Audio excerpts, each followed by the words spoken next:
All right. Welcome, everyone. We're going to give it a minute.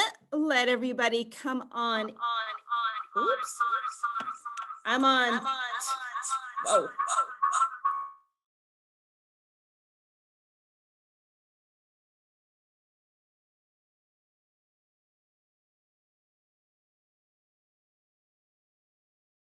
Lauren, you're muted.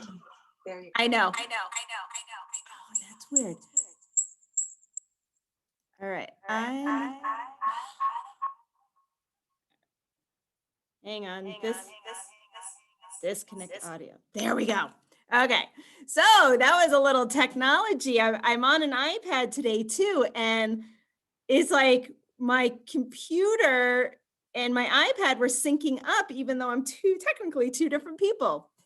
Anywho, let me share my screen and we'll get started today. All right, give me 1 second. I'm going to open up our chat.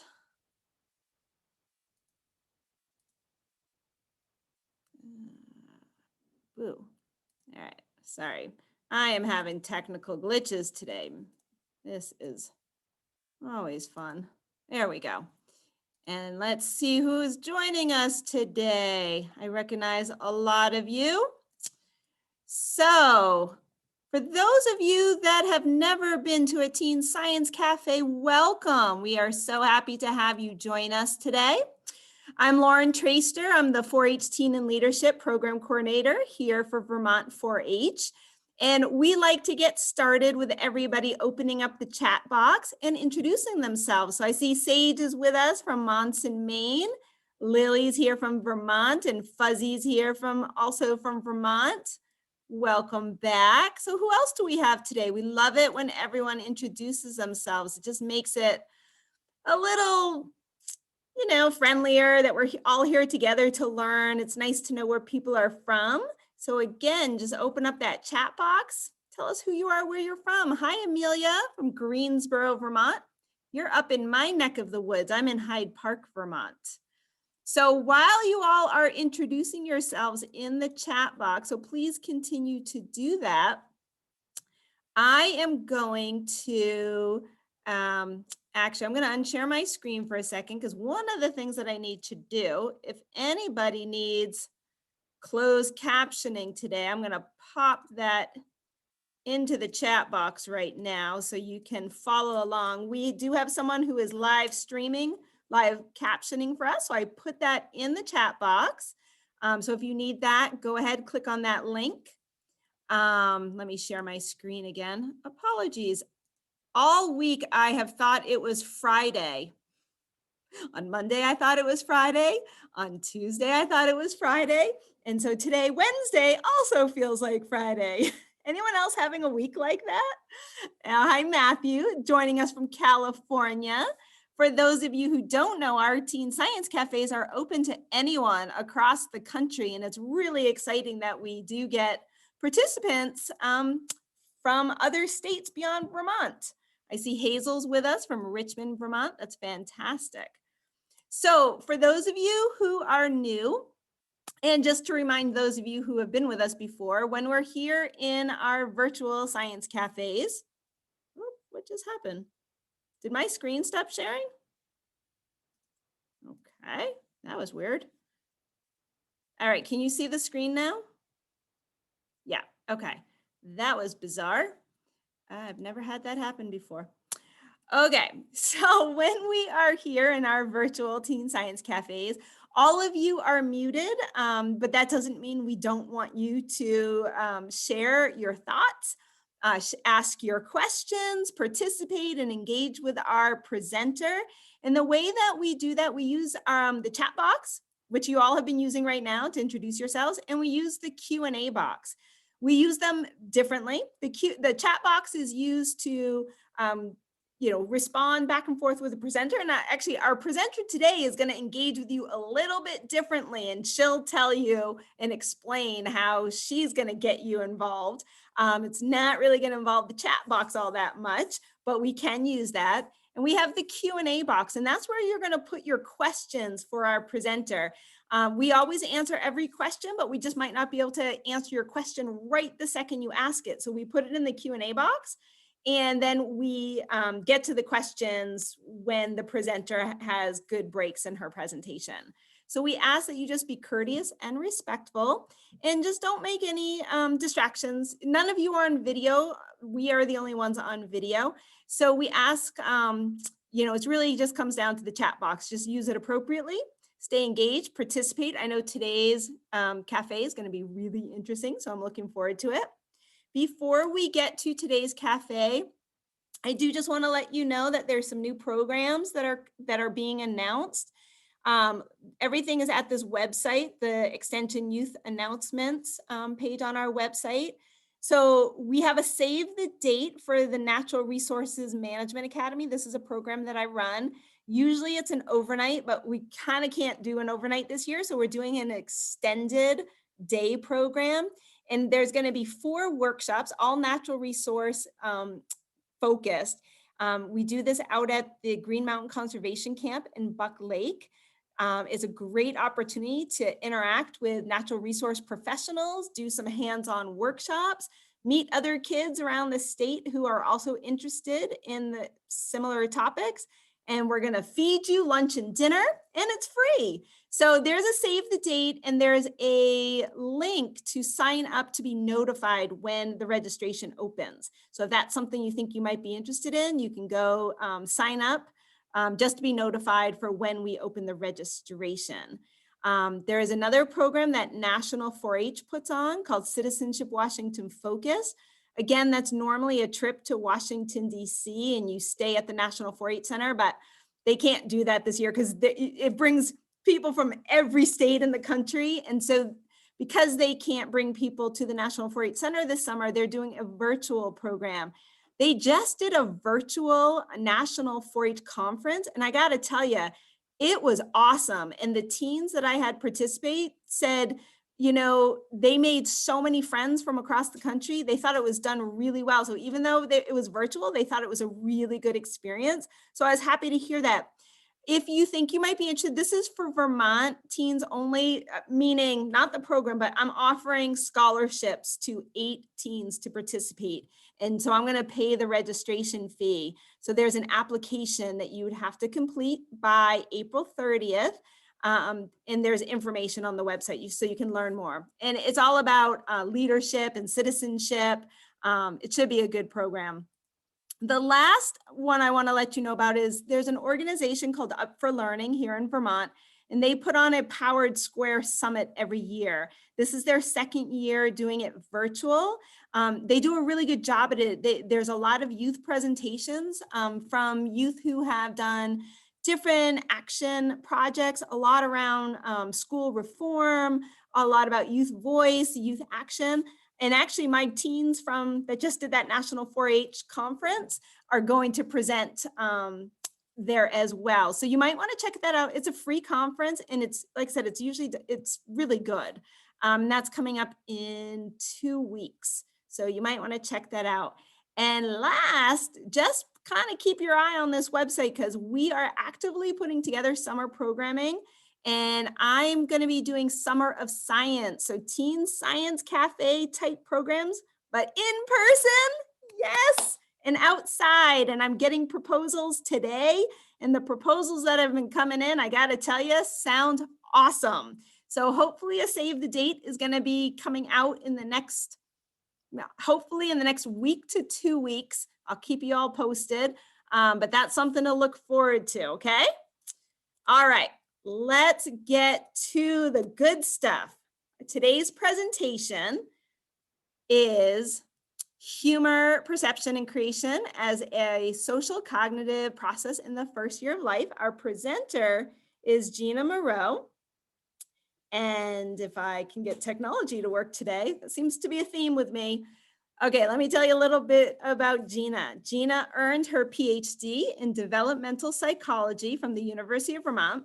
She's a psychology professor at Northern Vermont University in Johnson, where she and her students have studied childhood grief, temper tantrums, and more recently, infant humor development.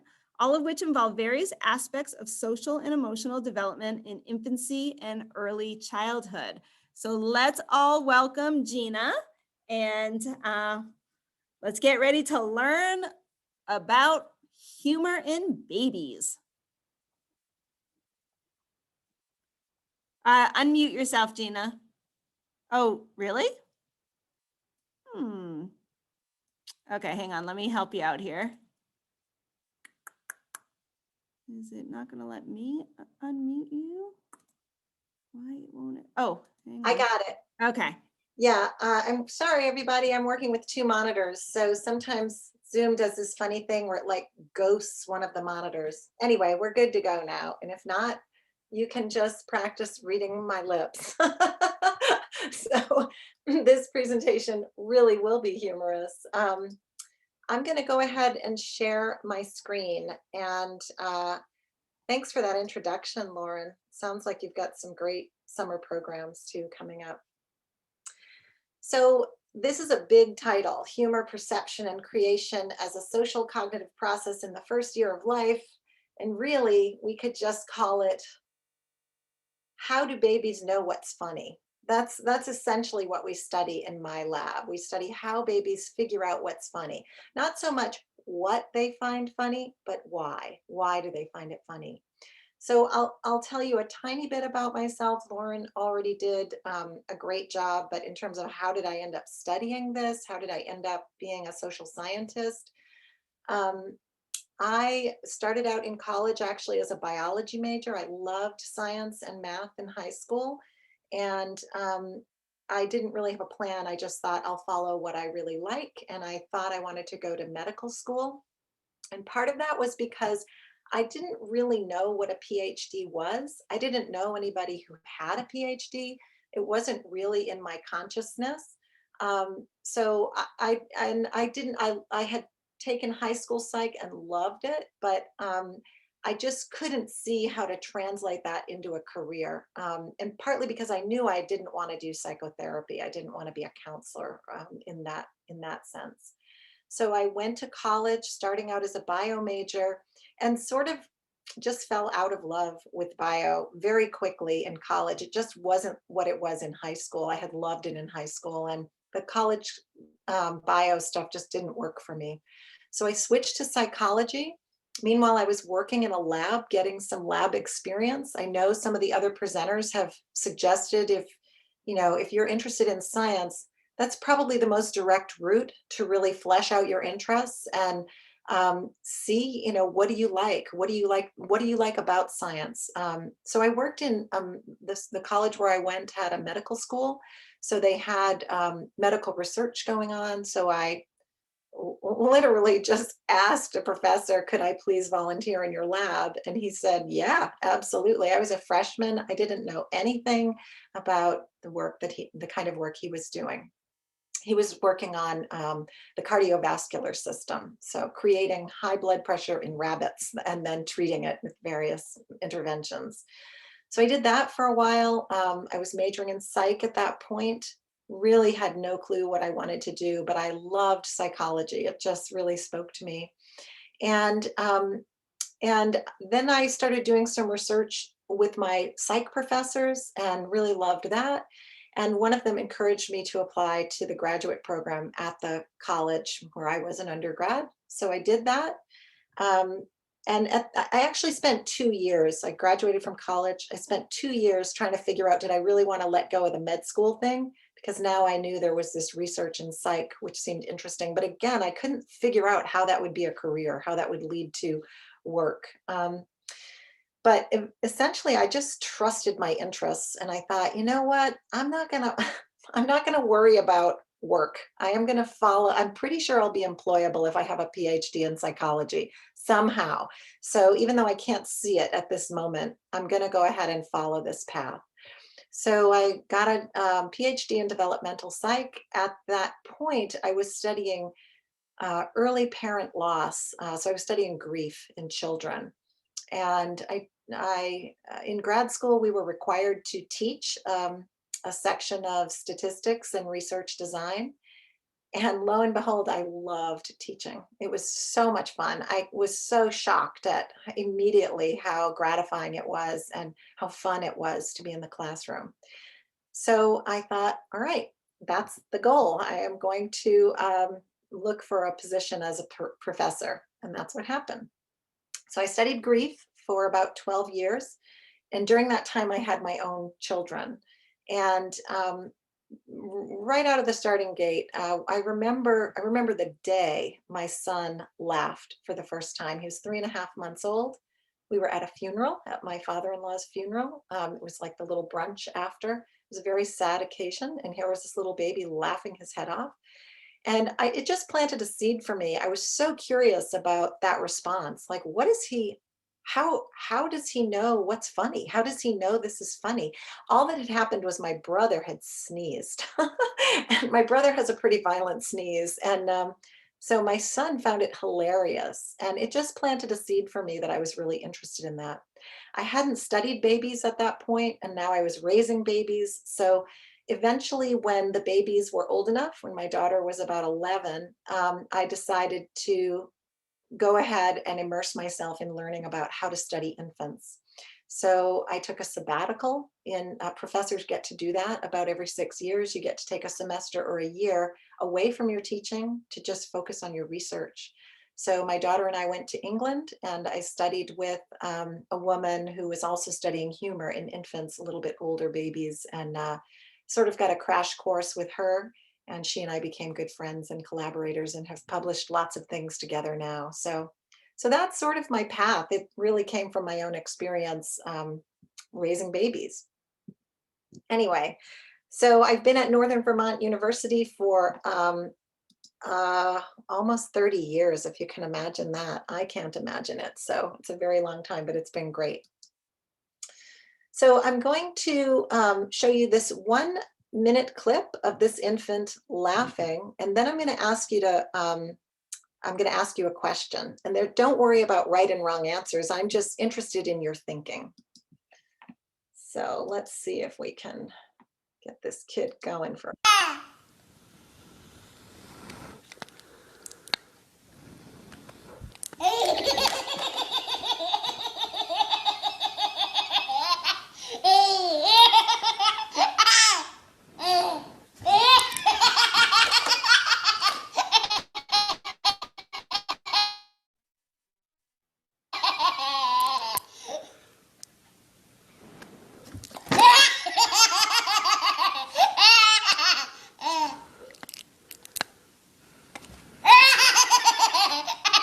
Okay, I'm going to stop there just because it keeps going. So you probably don't need to see the whole thing.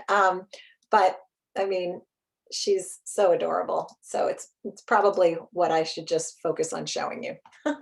Anyway, here's the first question, and I'm using a platform called Mentimeter. So what you need to do on your device, on your phone or iPad or your laptop, is go to menti.com, and then you're going to plug in that code 38968605. And you're going to be able to interact with the slide itself. So you're just going to be able to type in your response. Why do you think that baby was laughing? In other words, what is your hypothesis? And I don't know, so I don't want to make you concerned that, you know, there's a right answer. Just taking a look in the chat.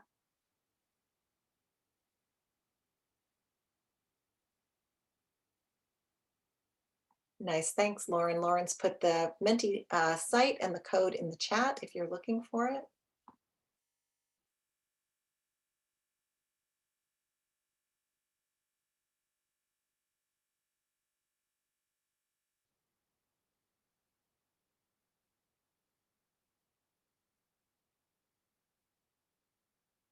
And sometimes it takes a moment for the responses to load, plus you're thinking.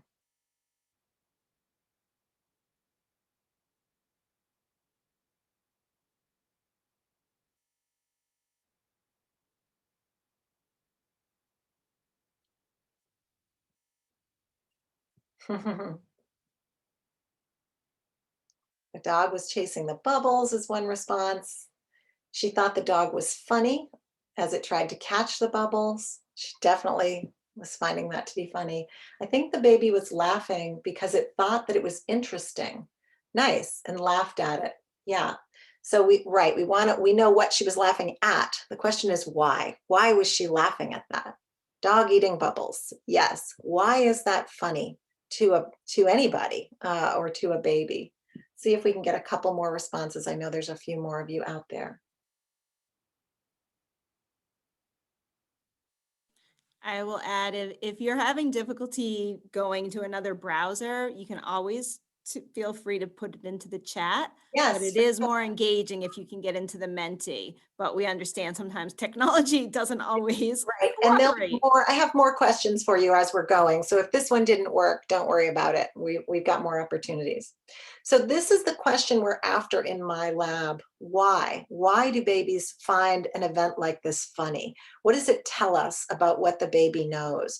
What does a baby understand about a dog's behavior or about bubbles or about why we blow bubbles or any of those things? Or does the infant understand that at all? How do they know that this is a funny situation? So it's a tricky question to get at, of course, because infants can't talk, they can't tell us. So developmental psychologists, I think, have to set up some fairly clever studies when we work with babies because we have to be really confident in the inferences we're making about infant behavior. And this is true of animal researchers as well, comparative psychologists who study nonverbal species, other species that are nonverbal. We often use very similar methodologies in the lab because our participants don't speak. Okay, I think there's another one there. She thought the dog eating the bubbles was funny because she thought it was interesting. So there's something about interest for sure. This event has captured her attention. I'm just going to give you this little fun fact. Those are my two dogs, Lewis and Weasel. They are wrestling in this picture. I had a video loaded for you, but it was just too much bandwidth to show you the video. And you've seen dogs playing. But one of the takeaways you can take from this presentation is to know that laughter is not simply a human response. Other social mammals have been found to laugh as well. So we know rats do it. We just can't hear it. You need a special sort of sonar device to pick up on their frequencies. They do this chirping when they're being tickled specifically. Chimps and dogs do something called play panting. So Lewis, the white dog, is when she plays, she's very rough and she goes, and you would think if you didn't study laughter and humor that she's just panting because she's hot and she's getting worked up. But it actually turns out that this type of pant, this rhythm, is very specific to when she's playing with Weasel. And part of it is that Lewis is the dominant animal in that relationship, and Weasel will back off very quickly when Lewis is jumping on her head or something like that. So Lewis is letting her know, you can trust me. This is just play. I'm your friend. This is fun, that sort of thing. There's nothing dangerous. And that's generally what evolutionary psychologists have argued is the purpose of laughter. A large purpose is to show trust and form alliances and communicate safety. Okay, so we need to distinguish humor from laughter. We've talked about both so far, but they're not the same thing. Humor is a psychological response, meaning it has something to do with what we think. It has something to do with, how we interpret events in order to find them amusing. And laughter is a behavioral response. It's really easy to see it, to hear it, to identify it. Universally, this is true that regardless of what language you speak or where you live in the world, where you grew up, people universally can identify laughter. So humor, we study humor in my lab because humor says something about what infants know. It says they understand something. They understand a dog eating bubbles is not normal or is not typical. It's unusual. It's interesting, some of you said. It means they might be able to detect what we call incongruity. That's the difference between what we expect and what happens. So we expect the bubbles to just float in the air and then bam, in comes this dog and grabs the bubbles. We didn't expect that. It also means that infants have some understanding of what the norm is. Again, they know that this isn't a typical behavior for a dog or for a bubble play situation. And then there's some research suggesting that humor can also reveal what people and what infants know about what other people are thinking. So, what they know about minds. And I'll explain that a little bit later. So, with regard to laughter, there are two types of laughter. There's involuntary laughter. That's what we just heard in that baby. That's that uncontrollable belly laugh. That is associated with activity in the limbic system of the brain. That's the emotional center of the brain. That's the kind of laughter that just takes over your body. And it's because you are enjoying yourself to the max. And it's very ape-like in humans. It sounds very ape-like. It doesn't sound speech-like, in other words.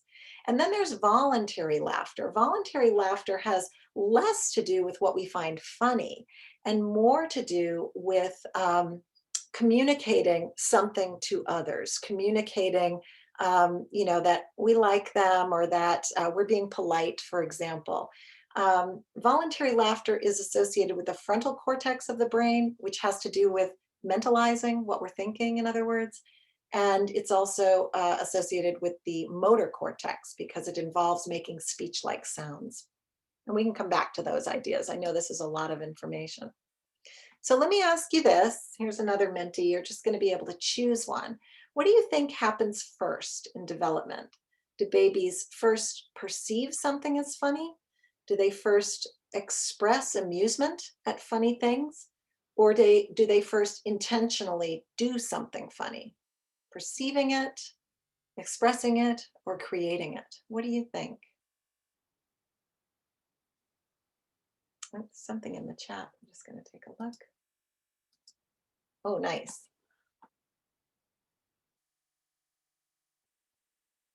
I'm reading.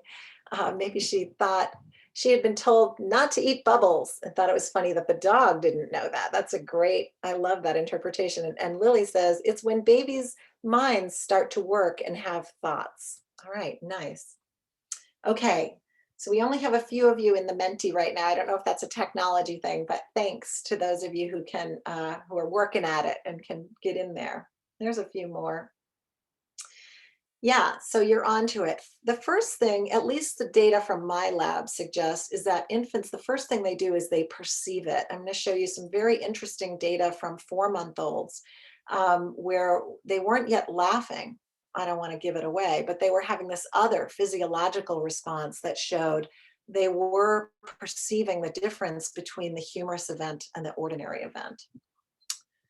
Okay, let's keep going. So this is sort of the timeline for when laughing and humor come online developmentally in the first year. And they sort of develop side by side with language, but laughter emerges way before language. So most babies, typically developing babies, 100% of them are laughing by 4 months of age, whereas infants don't utter their first word until close to their first birthday. So in the first year of life, laughter is eons sooner than language. So at birth, babies do smile. That's called an endogenous smile. It's involuntary. It just indicates normal neurological development. At about 6 weeks, they can control their smile. That's now called exogenous, meaning it's voluntary. And they might only smile when mom or dad comes in the room or when the dog comes in the room or something like that. So we call it a social smile. And in terms of what they can do with language, they can't do much yet, but they can make noise that start getting them toward inflection and intonation. They can squeal, they can fuss, they can make these little trills. And then that first laugh, like we saw in the video, that belly laugh, involuntary, comes on board around 4 months of age. Around the same time, babies start to play with vowel sounds. So ha ha ha, e, that kind of thing. They start doing at 3 to 4 months. And then at 6 months, this is really interesting. This is the point when babies start to babble, ma, ma, ma, da, da, da, ga, ga, ga, that kind of thing. They're playing with consonant sounds. This is also the earliest we see something called fake laughter. So remember, fake laughter is voluntary laughter. It's connected to the speech centers of the brain, and it's also connected to the frontal cortex. Babies can use fake laughter to get others' attention. So if they're being left out, let's say mom and dad are having an inside joke over dinner and the baby's, in their little play seat on the floor, and then parents are laughing and having a nice time, the baby might go, ha ha ha, ha, ha, ha, like that. And then, mom and dad know, like, oh, we forgot about the baby, something like that. So babies can fake laugh. They can also fake cry, but I don't study crying, lucky me, but around the same time. So this is a form of mentalizing where infants understand, I know what to do to get you to pay attention to me. And we can see that at about 6 months of age. My friend Vasu, I mentioned in England, she studies infants a little older, closer to their second birthdays. But she's documented babies teasing as early as 8 to 10 months. So teasing is a really interesting kind of humor. It's provocative. It's an infant trying to initiate a game by being non-compliant. So, but knowing, the best example I have is babies love car keys. Back in the old days when we used to have car keys, now we have those key fobs. And the baby might have the keys, and dad says, okay, give me the keys. And the baby offers the keys to dad, and then dad goes to reach and the baby yanks them back. So it's like the baby is tricking the dad, like, yeah, I'm going to give you these, and then pulls them back. That tells us that the infant has a very rudimentary understanding of deception. And deception is something we don't attribute to kids until they're about 4.5 years old, unless you're an infant researcher. And then you realize infants are pretty savvy. They're not like 4.5-year-olds, but they do have access to some of this. Anyway, okay, I'm not going to go. I think we got it here. At 10 months, they have receptive language. So you could say to an infant, where's your teddy? Where's Teddy? Go find Teddy. And even though they can't answer you in a full sentence, they know what you mean and they can carry out that request. They also start to clown. So I'm going to talk to you a little bit more about what clowning is. And then they can start to use pretend play at about 1.5 years old. So that can also be humorous. I'm just going to check up in the chat. I see a little something up here. Yeah, Alice just said that when she was a baby, she hid raisins in her hand because her dad didn't want her to eat them. Alice, thank you for that example. You are a savvy little baby. That's a riot. Yeah, that's amazing. Really, when you think about what that behavior involves, to me as an infant researcher, I just find that beyond fascinating that such young people would understand that they could hide something, they could be deceptive. Okay, so what does humor tell us about infants' understanding of the world? Well, humor perception, like we saw in the video, tells us that at the very least, babies have expectations about the physical world and about the social world. They have expectations about how objects should be used and how people should behave. And there, again, we don't expect these to be sophisticated, but the baby with the bubbles is a good example that this infant knows something, I would surmise, about dog behavior, her dog's behavior. Maybe we say it's specific to her dog, and about what people generally do with bubbles, how the bubble game is usually played. And then humor creation is at another level. It means that the infant has to have some sense of understanding what will make you laugh. So that's the understanding of someone else's mind. It's a much more sophisticated social process. So when we start to see infants creating humor with intention, they do lots of things they don't mean to do, of course, and that are silly. But when we are confident that they're creating humor with intention, we can say, okay, this is an understanding of others' minds. I'm going to take a look at the chat here. Gotcha. Just a little grammatical correction. Okay. So I mentioned fake laughter at 6 months. Babies can also use polite laughter. That's sort of like, when infants get bored with the game you're playing. So maybe you're playing peekaboo. Most 6-monthers like that game, but they're not going to like it for an hour. They're not going to like it for 20 minutes even. So you might do peekaboo 10 or 15 times and they're laughing. And then on the 11th or the 16th time, somewhere in there, they go, ha ha ha ha. It's a polite laugh. It's like saying, you know what, this isn't really doing it for me anymore, but I don't want to stop playing. I just want you to work harder. I want you to come up with something else. So we see this polite laughter, which is again involving mentalizing, thinking about how can I keep this going and keep my play partner engaged, but also let them know I don't find this game that funny anymore.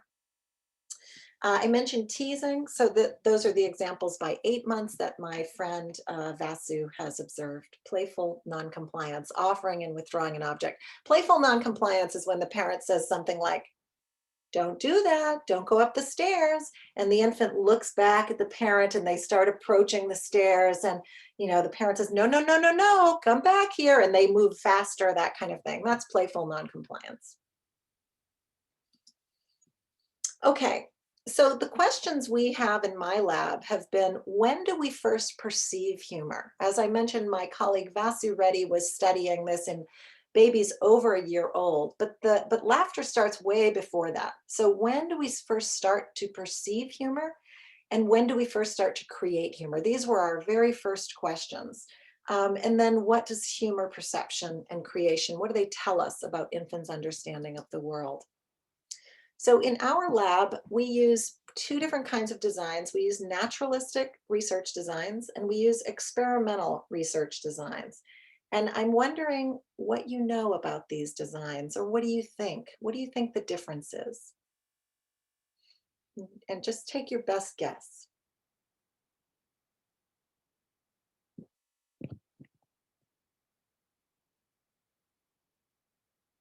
And you can put it in the chat if you Yeah, I want. was just going to add that if for some reason you're not in Menti, you feel free to put your thoughts into the chat and we'll read them out.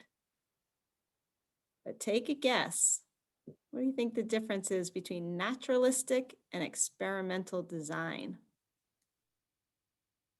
Nice. Yes. Our naturalistic events that happen naturally. Yes, in a baby's life. Exactly. So with naturalistic studies, I'll describe the first one we did. Yes, nice. Naturalistic is just having something happen without trying to control it or manipulate it, without experimenting and trying to have it happen. Right. So we're not trying to create an event. We're just trying to catch babies in the act. Exactly. Great, great, great. Okay, so I'm going to keep going because you nailed it with naturalistic. And experimental is sort of what that second response with the pink box around it is implying that in an experimental design, what we're going to do is we're going to manipulate the events or manipulate certain features of these humorous events in order to try to isolate exactly what it is that is responsible for the infant's laugh. Okay, so in our very first study about 12 years ago, it was a naturalistic observation of humor development. We started out with 3-month-old babies and we followed them every month until they were 12 months old. And my students who work in my lab were outfitted with video cameras, and that was kind of it. That was there, and questionnaires, certainly, that parents would complete. But parents were given a very simple direction, and that was do whatever you normally do to get your baby to laugh or smile. And the research assistant's job was to sort of stay out of the way, but catch it all on camera and catch it enough on camera that we could then take the video footage and code it. So we coded everything that happened. Somebody sneezed, we coded it. The dog came into the room, we coded it. A mom swatted a fly away, we coded it. It didn't matter what it was because we had no idea what kinds of things would be associated with laughter. So parents had 10 minutes to make the magic happen. They could move around their house. They could do whatever they normally did. That was the only direction. And here's what you already know. When you tell parents, go for it, they go crazy. And dads in particular, there really is a gender difference in how moms and dads interact, especially in babies under the first year. Dads are over the top. They throw babies in the air, they hang them upside down by their ankles, they swing them around, they chase, they bring their faces in really close, they make crazy faces and sounds. And this is a quote from a study in 1929 by Martha Washburn, who was she was studying smiling at the time, and she said parents performed activities that were, quote, rather violently jolting in nature. And that was exactly what we saw. And of course, what you see if you spend time with babies and parents, and again, dads in particular. So this kind of behavior has been coined clowning. Clowning refers to these wildly absurd actions that we often see in circus clowns. That's why it's called that. So circus clowns will expose hidden body parts. They'll show their belly button, for example, or they'll pull someone's pants down or something like that.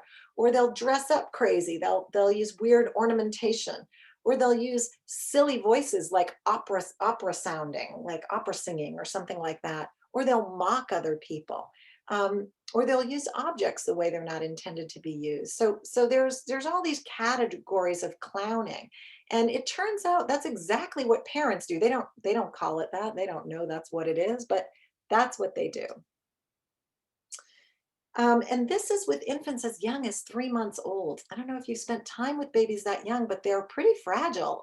And parents are still, maybe because it's so reinforcing to get a baby to laugh. And because they're trying to be good research participants for us, parents will really pull out all the stops to get their babies to laugh. There was this one baby. It's coming back to me. It was a dad and a sibling to the baby, an older brother, I think it was. And the baby was in one of those Johnny jump up seats in the doorway. And the dad and the little boy put on a full slapstick comedy for this baby. They were standing up and they'd go, "Oh no," and then they'd body slam themselves into the ground. I mean, it was over the top. The baby loved it, and it was totally effective. Or parents would rather have a laughing baby than a crying baby. That's true. Some of these things, though, seem like this is what we observe. Why is the baby laughing? Why aren't they crying? Why aren't they crying when parents are like whipping them around by the ankles? Like, why? Why are they not freaked out by that? Um, so here's what we observed. We observed that when parents did these things, it wasn't the only thing they were doing. They were also pairing these clowning behaviors with smiling or laughing themselves. So we thought, oh, that's what it is. This is easy, open and shut case. Babies are laughing because they're getting these cues from other people. So I think I have a little video to show you here. Yeah, I'm just going to switch to a PowerPoint because my video wasn't working in the Menti. So hang on a second. And I'm going to go screen share, PowerPoint. Okay. And I'm not going to go to full screen because Zoom does all kinds of crazy things on my end when I go to full screen in PowerPoint. So what I want you to do is pay attention to the mom. This baby is only 4 months old and he's blowing raspberries. And I want you to just look at what he's doing. There's a point where he initiates it. He's not simply mimicking her, and pay attention to her behavior.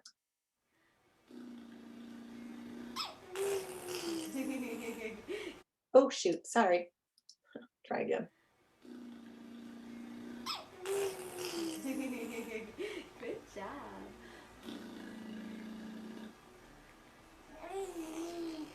Good boy. How cute are you? Yeah. Hi, Mr. Finn.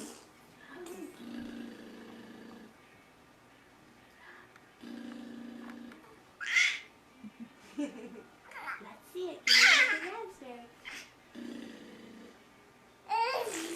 Oh, big boy. All right, so this is a baby with very little motor control. I mean, he's 4 months old. He looks like he would not be able to sit up unsupported at this point. Most 4-month-olds can't. I'm going back to my, can you see the Menti? Go back, unshare, and then share Yeah, again. that's what There I you go. thought I needed to do. Okay, sorry, you guys. That's okay. We could see it. It was just small when you went back to the Menti. So yeah, if you just go Okay, there we go. You there got you it? go. So this little guy is only 4 months old. He's initiating some raspberry stuff, but what did you see the mom doing? You can put it in the chat. I don't think I have a question here. Right, I don't. So the baby blows raspberries, and then what does she do? There's somebody. A couple of you are chatting in. Yeah, she's encouraging him. That's great. And she's right. She's imitating him. She's doing the same thing.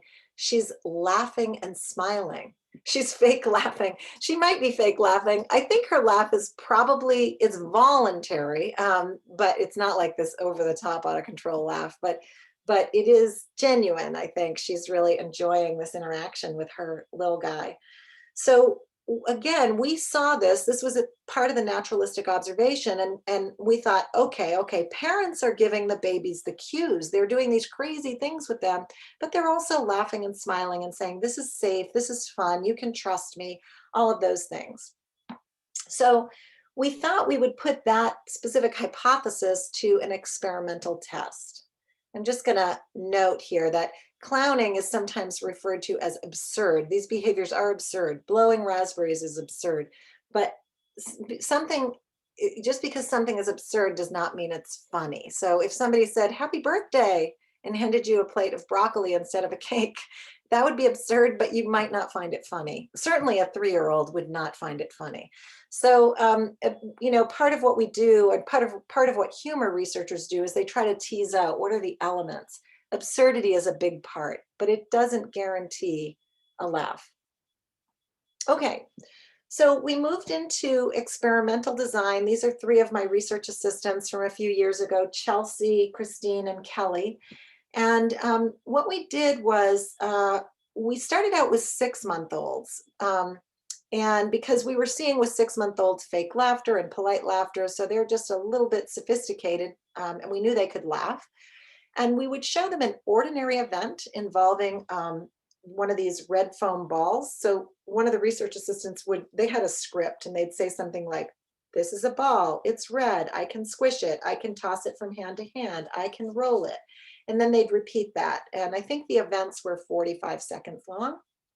And then they would take the ball and put it on their nose like a clown nose, and they would go like this, beep, beep, beep, and they would just keep doing that for the entire 45 seconds.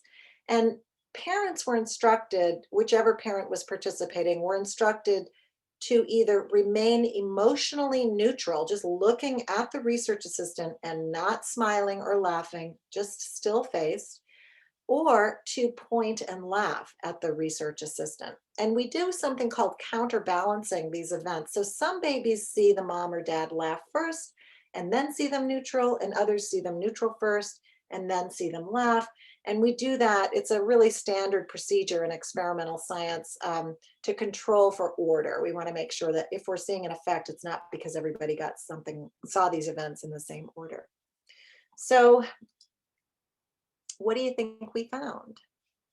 Either babies laughed mainly when parents laughed, babies laughed mainly when parents were neutral, or babies laughed regardless of what the parent was doing.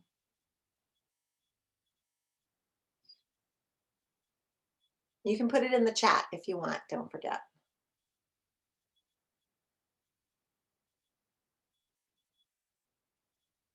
So far, it's unanimous for babies laughed mainly when parents laughed.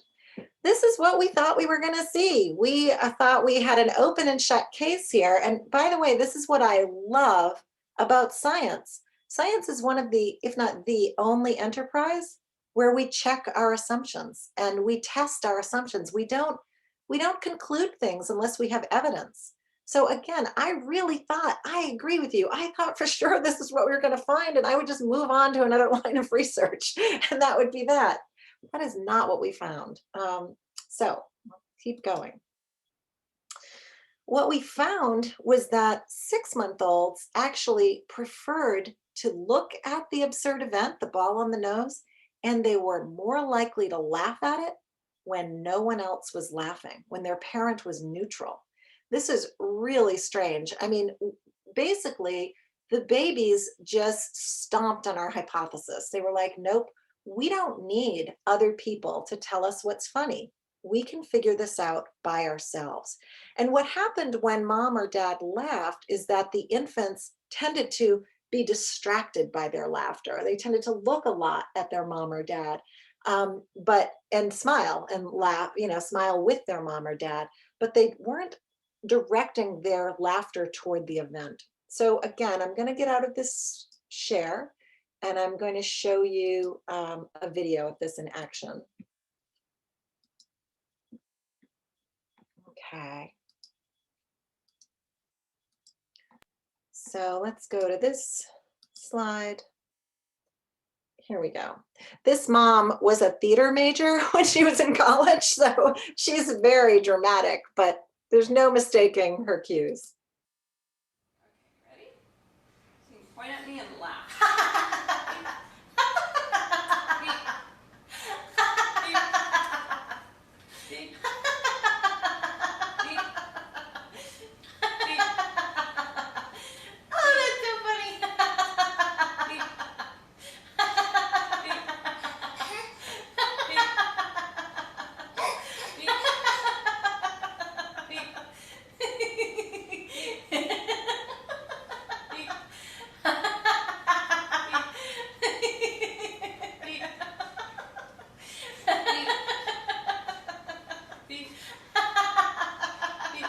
Okay, you ready for the still face? That's great. Beep. Beep. Beep. Beep. Beep. Beep. Beep. Beep. Beep. Beep. Beep. Beep. Beep. Beep.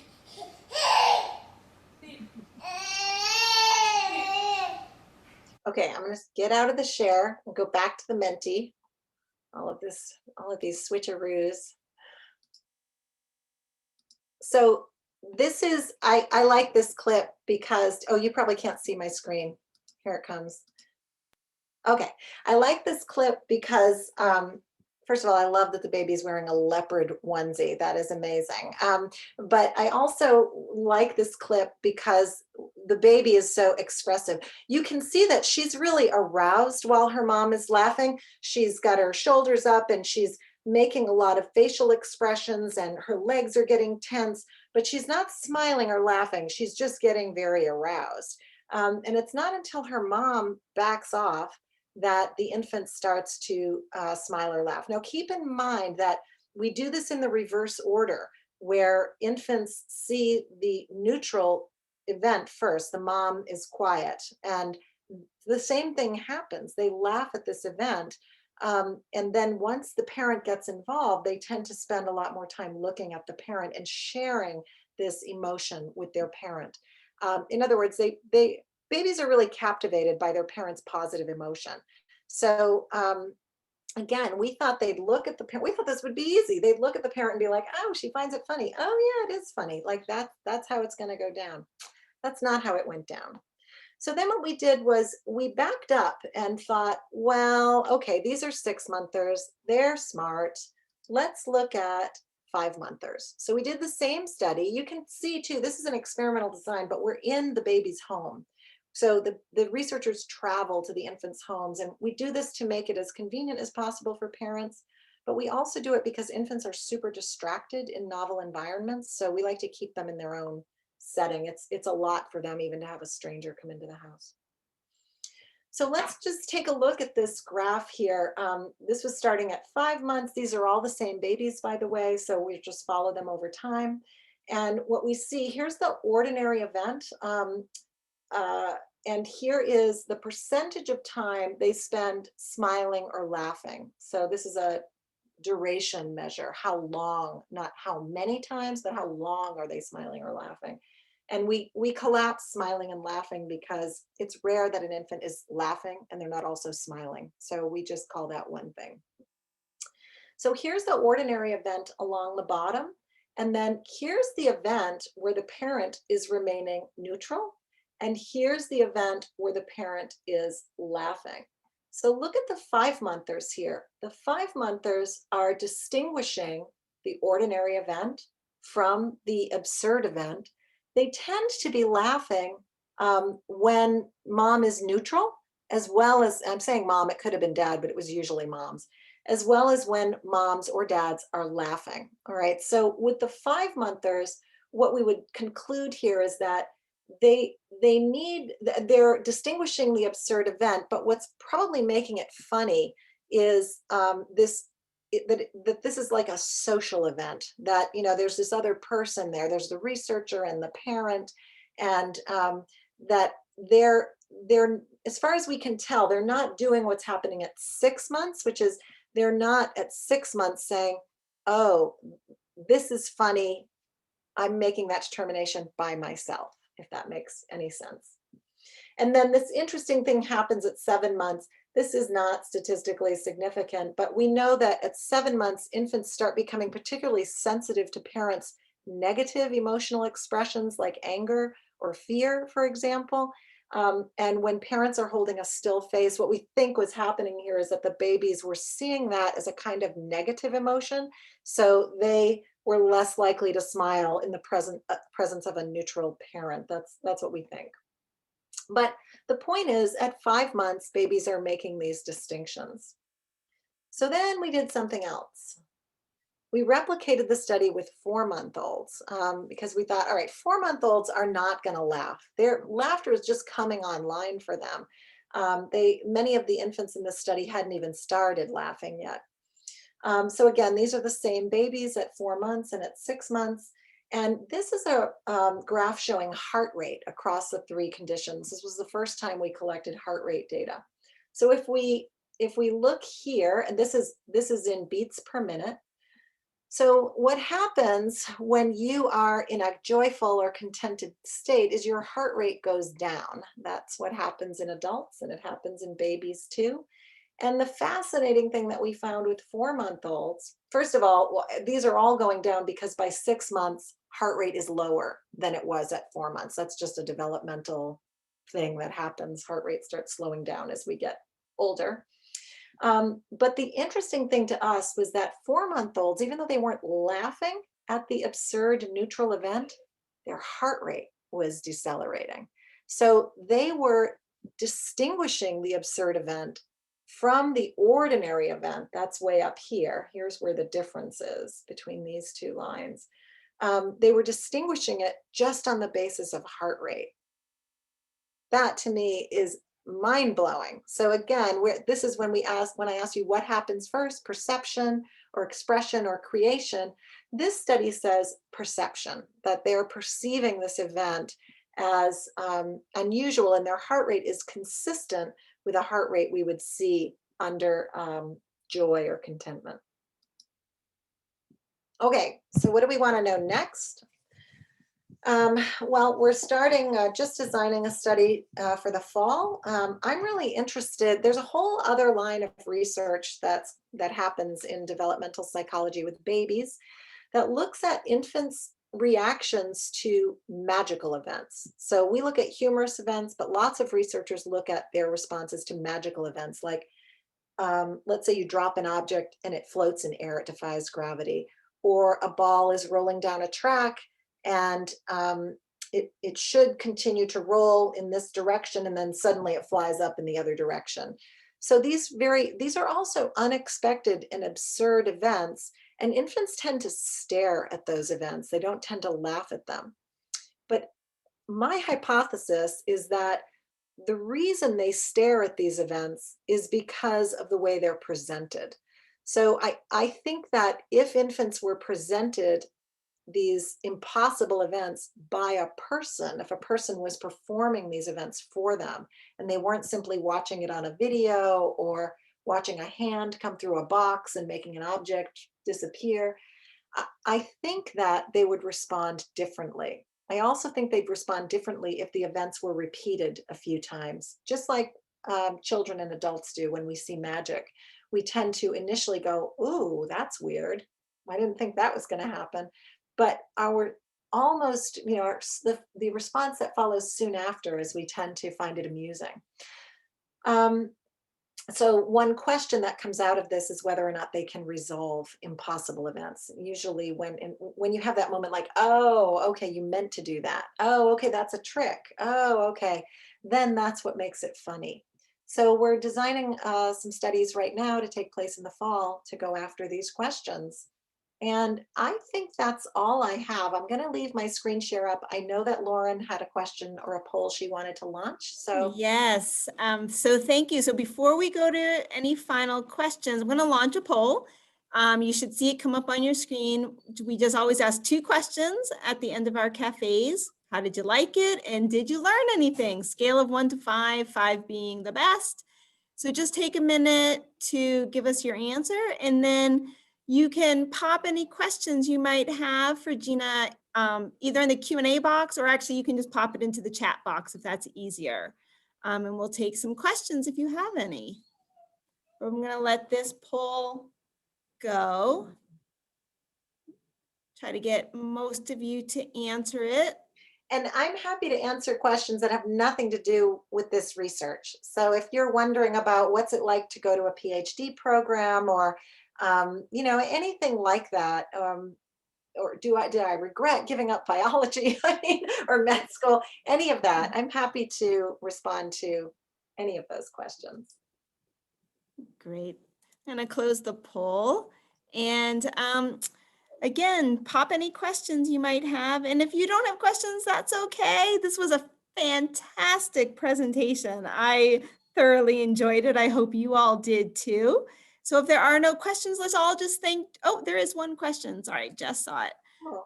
Hazel is asking, do you think that these results would be the same for children with developmental disabilities? That's a great question. So there has been some work done with children who have Down syndrome, not with infants, but with young children in around the 3-year-old age range, looking at their humor perception and comparing them to typically developing kids, as well as to kids who have been identified as being on the autism spectrum.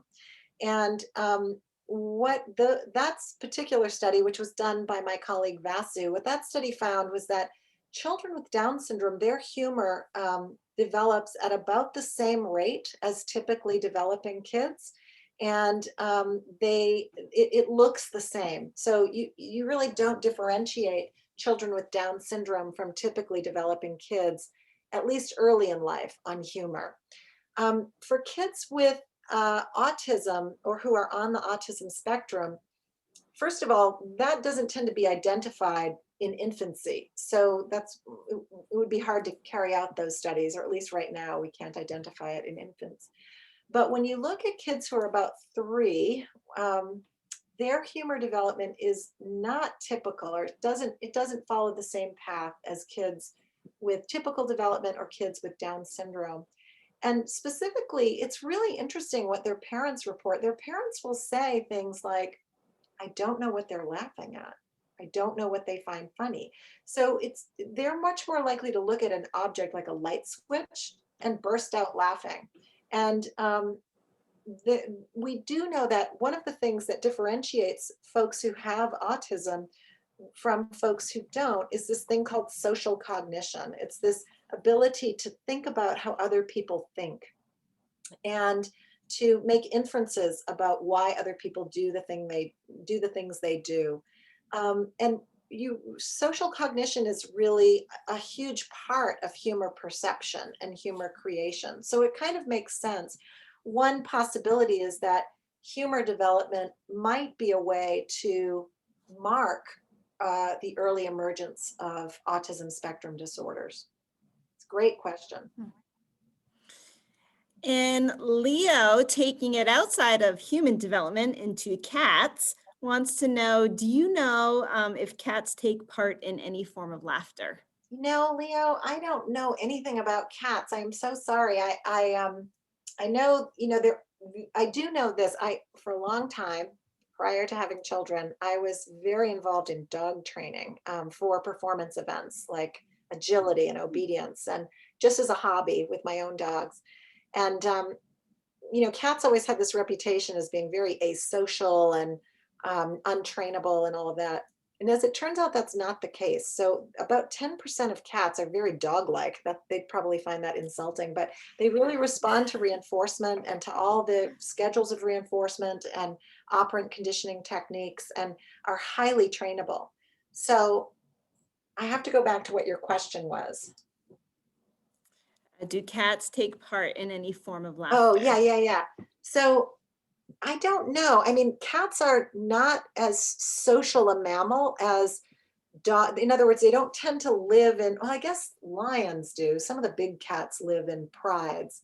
Um, I don't know. Leo, I don't know. And I feel like this is a question worth pursuing, and that, this is a question. We know they play. Cats are incredible play, right? So the first place to look is with their play. And play is very closely linked to laughter, particularly in animals.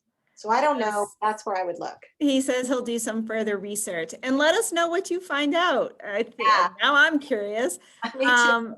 Amelia is asking, where can infant humor research be applied? That's a great question. And when I'm like when people find out what I study, they always ask me, how do you make a baby laugh? And I always say, I don't know. I mean, that's not entirely true, but there's not like a universal joke for babies, that every baby's going to find funny. So your question is fantastic. And you may have come across this in these science cafes or in your high school curriculum. Science really falls under two different categories. There's applied science, like all the science that's been done around COVID vaccine development. That's applied science. Applied science is done with a specific intention of using the findings, and usually it's using the findings soon.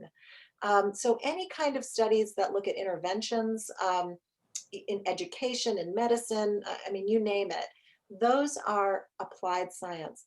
But about half of science doesn't fall under that umbrella. The other half is called basic science.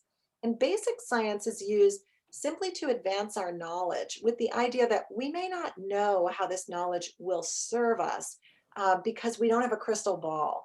So we simply add to the knowledge base, and we can be pretty certain that it will apply somehow. I mentioned potentially in this early diagnostic stuff with autism spectrum disorders, but we don't know. So at this point, this is simply basic science investigating universal human development. Those were fantastic questions. So I don't see any more questions at this time. So let's all thank Gina for, her research. And I know I laughed watching the kids laugh. So I hope you all learned something and, leaving here just kind of chuckling to yourself because you just saw a baby laugh today. So thank you so much for joining us and sharing your work with us. My pleasure. Thanks everybody for showing up and for all your great questions and thoughts.